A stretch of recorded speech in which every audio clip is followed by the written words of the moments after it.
Pemirsa, terima kasih Anda masih dalam acara Pemuda Indonesia Bicara. Kang Fajar, kalau dikatakan tadi oleh Mbak Sarah bahwa di berbagai daerah ya, selain di Jabodetabek, kesetaraan gender begitu belum terasa. Ya, dikarenakan memang mahasiswa sangat sedikit sekali untuk bagaimana perempuan ini bisa masuk ke dalam ranah-ranah tersebut.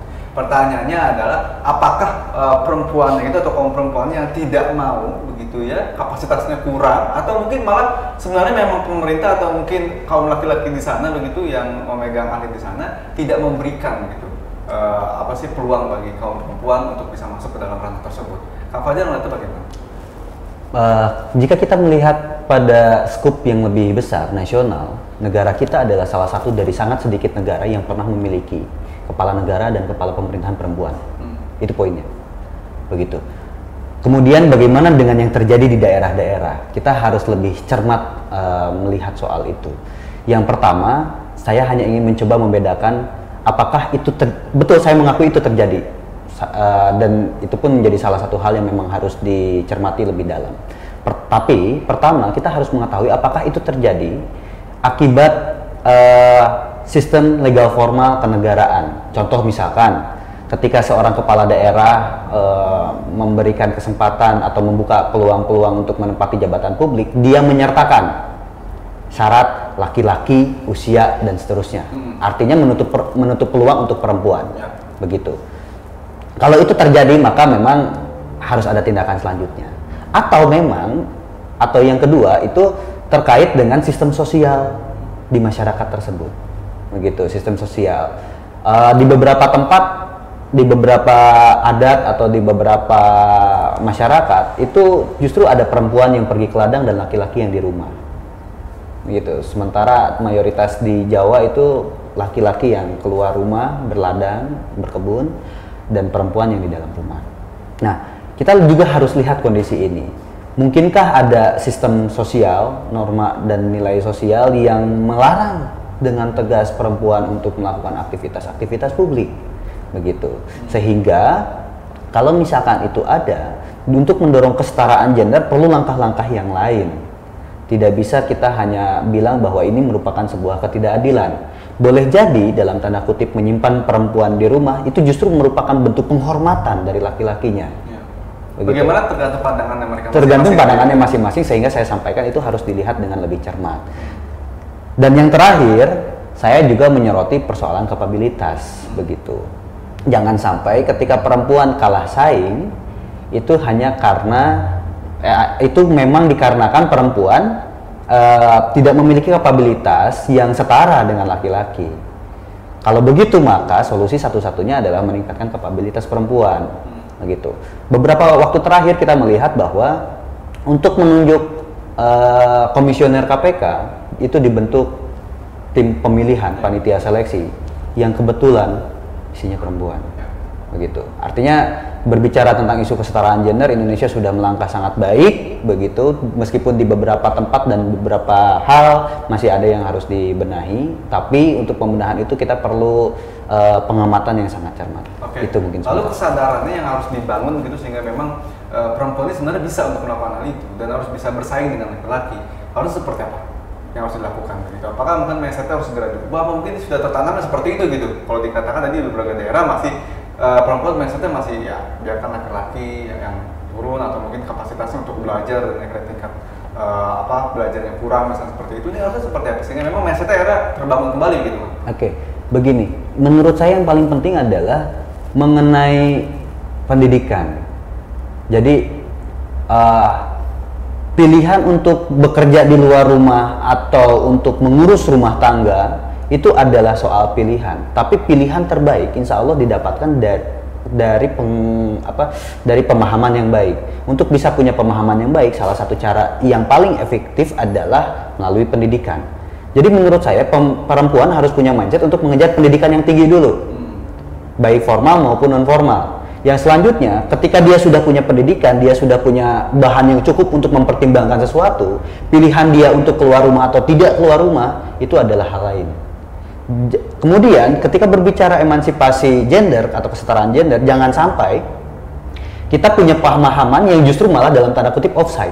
Kita justru akan meminta semua perempuan itu sama dengan laki-laki, semua perempuan berkarya di luar rumah itu yang mungkin akan jadi keliru begitu. Persoalan ibu yang bekerja di luar atau ibu yang menjadi ibu rumah tangga sepenuhnya itu adalah pilihan. Keduanya benar, keduanya baik. Tinggal bagaimana di antara keduanya, di antara laki-laki atau suami dan istri bisa menyepakati itu. Tetapi saya melihat lebih makro bahwa tatanan legal formal, tatanan sosial itu sudah membuka peluang seluas-luasnya untuk perempuan berkarya dan setara dengan laki-laki. Sementara itu. Baik, Mbak Sarah, kalau dikatakan tadi kan ada perempuan yang tidak bermindset begitu atau misalkan dia tidak terlalu berkemauan untuk berpendidikan. Begitu. Lalu dari hati mungkin dari Desa Panduan nanti kita akan bertanya apa yang sudah dilakukan dan untuk menciptakan kadar-kadar terbaiknya itu kan begitu. Apalagi sekarang juga bukan hanya laki-laki yang sering ikut organisasi. Nah, kita lihat memang ada Kohati, ketua Kohati juga perempuan kan begitu ya. Nah, ini bagaimana sebenarnya yang harus dilakukan kalau kita lihat di Jabodetabek sudah cukup misalkan, tapi ke daerah-daerah kan masih kurang.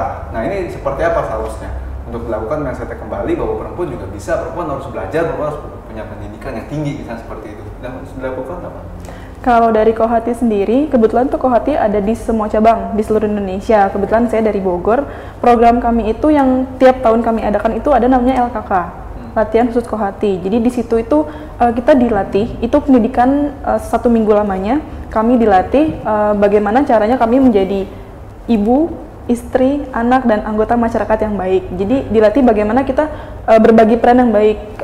Kami di luar kami boleh berkarir, boleh sama dengan laki-laki, tapi di rumah tangga kami tetap harus menjadi ibu, anak, dan istri yang baik. Seperti itu kalau dari Kohati. Dan pokoknya kami melakukan pelatihan-pelatihan untuk meningkatkan kapabilitas dari Kohati itu sendiri. Untuk siapa? Targetnya untuk mahasiswa dan pelajar. Mahasiswa dan pelajar? Iya. Lalu antusiasnya sejauh ini bagaimana terkait dengan yang diberikan tadi pengarahannya? Ya, antusiasnya alhamdulillah dari tahun ke tahun selalu meningkat karena perempuan sendiri merasakan akan kebutuhannya itu. Jadi kalau kan seperti ilmu bagaimana kita mengasuh anak, bagaimana cara kita menjadi istri yang baik itu kan tidak kita dapat di bangku perkuliahan atau bangku sekolah. Oleh karena itu, Kohati membuat program tersebut dan banyak yang sangat tertarik dengan program-program tersebut seperti itu. Oke, itu biasa kerjasama atau mungkin bersama dengan kementerian atau mungkin itu langsung saja real dari Kohati? Itu kami real dari Kohati, cuman pematerinya atau pembicaranya itu biasa kami ambil dari profesional-profesional yang ahli di bidangnya.